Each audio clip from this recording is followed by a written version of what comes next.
Assalamualaikum warahmatullahi wabarakatuh. Bismillah, alhamdulillah, wala haula wala quwata illa billah, amma ba'du. Selamat siang teman-teman. Terima kasih banget teman-teman yang sudah selalu stay tune, yang sudah selalu nonton video-video yang saya bagikan untuk kita berdiskusi dan mengisi waktu di bulan Ramadan ini dengan kegiatan yang positif, yaitu kita diskusi terkait dengan hal-hal keagamaan.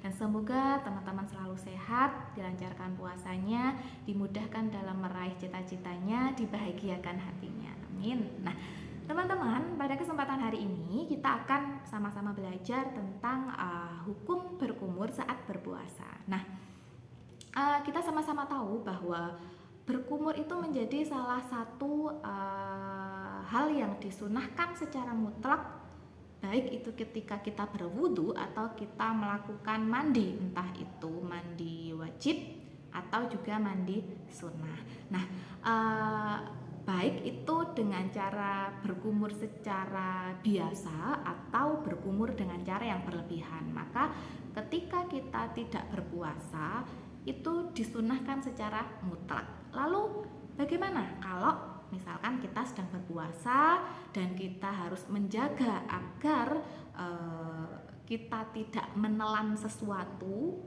sehingga bisa masuk ke dalam tubuh kita, dan kita harus melaksanakan berkumur, kan seperti itu. Jadi sebenarnya berkumur ini hukumnya bagaimana, kan gitu. Nah,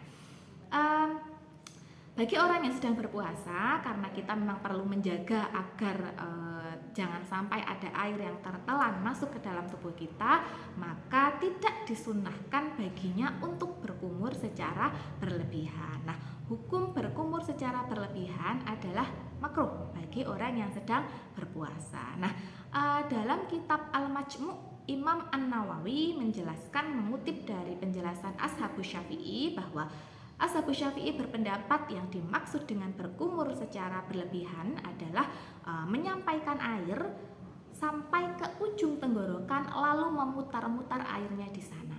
Nah, jika air tertelan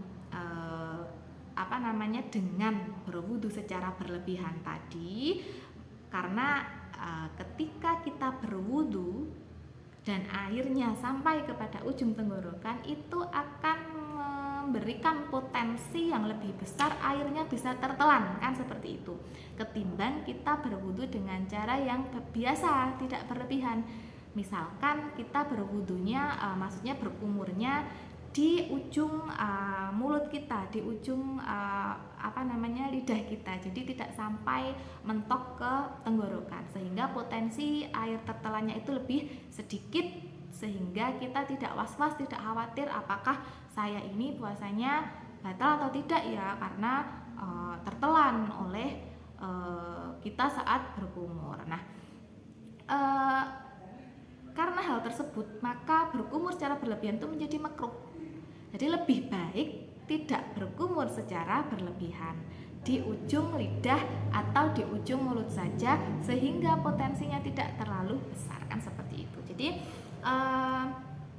jika air tertelan, nggak sengaja nih, misalkan airnya tertelan ketika kita berkumur, lalu bagaimana puasanya, batal apa enggak ya, kan seperti itu, padahal kita nggak sengaja menelannya, kan gitu. Nah, untuk menjawab pertanyaan ini, Hasan bin Muhammad Al-Kaf dalam Taqriratus Jadidat menjelaskan bahwa, saya akan bacakan, ada beberapa hukum yang lebih rinci yang disebutkan, bahwa hukum jika air tertelan secara tidak sengaja ketika berkumur dan menghirup air ke hidung, ada rincian hukumnya.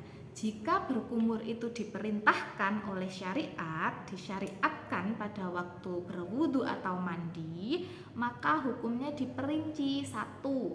Jika air tertelan bukan karena berkumur yang berlebihan, maka puasanya tidak batal. Namun jika airnya tertelan karena berkumur yang berlebihan, maka puasanya menjadi batal. Nah, sekarang pertanyaannya, bagaimana ketika kita puasa, sebenarnya itu diperintahkan atau tidak, kan seperti itu. Nah, kesimpulan hukum menelan air ini tergantung pada apakah berkumur itu diperintahkan atau tidak. Jadi jika tertelannya air disebabkan oleh berkumur yang tidak diperintahkan, maka puasanya batal karena tidak diperintahkan. Namun jika berkumur ini disebabkan karena berkumur yang diperintahkan, maka puasanya tidak batal, kecuali jika dilakukan secara berlebihan, maka itu pun membatalkan puasanya walaupun diperintahkan. Nah, sebab karena hal itu, maka berkumur secara berlebihan di dalam waktu wudhu atau mandi saat berpuasa itu tidak diperintahkan. Hukumnya adalah makruh. Jadi teman-teman, saat berpuasa kita boleh berwudu karena membersihkan mulut itu tentu akan lebih baik daripada tidak dibersihkan. Maka kita boleh berwudu, maka kita boleh berkumur, tapi berkumurnya jangan sampai berlebihan, jangan sampai ke ujung tenggorokan. Cukup di dalam ujung mulut saja, di mulut bagian depan dan juga di lidah bagian depan sudah cukup dirasa untuk membersihkan mulut kita. Nah,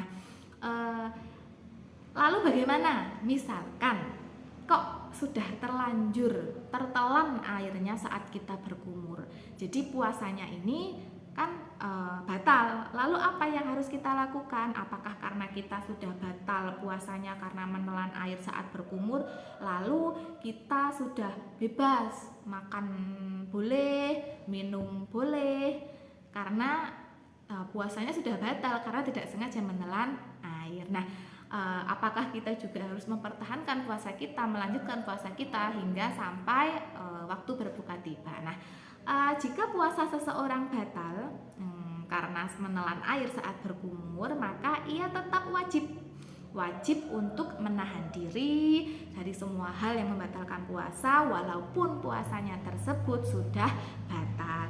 Ia tidak boleh makan, tidak boleh minum dan sebagainya, tidak boleh melakukan hal-hal yang dapat membatalkan puasanya. Hal ini karena dia batal puasa karena kecerobohan yang ia lakukan, yaitu ia melanggar apa yang dimakruhkan oleh syariat. Jadi seperti halnya ketika kita lupa niat puasa. Nah, ketika kita lupa niat puasa, maka kita juga wajib untuk mengqadha puasa tersebut gitu.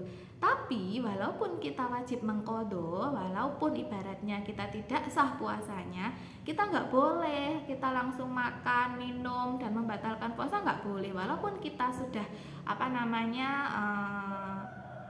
tidak sah puasanya karena lupa niat, tapi kita tetap menjalankan puasa sampai akhirnya saat buka puasa tiba. Begitu halnya dengan kita saat tidak sengaja menelan air karena wudhu kita berlebihan ya. Jadi kita tetap harus melanjutkan puasa kita, mempertahankan puasa kita, menahan dari semua yang dapat membatalkan puasa sampai akhirnya waktu berbuka tiba. Karena hal ini bisa terjadi karena kecerobohan kita sendiri, kecerobohan kita yang melakukan hal yang melanggar apa yang makruh, kecerobohan kita dalam hal lupa untuk meniat di bulan puasa Ramadan ini. Seperti itu teman-teman. Jadi seperti biasa apa yang saya sampaikan mungkin kurang sempurna. Jadi saya mohon kritikan yang membangun dari teman-teman atau tambahan apabila apa yang saya sampaikan ini belum lengkap, boleh ditambahkan di kolom komentar. Saya welcome untuk semua yang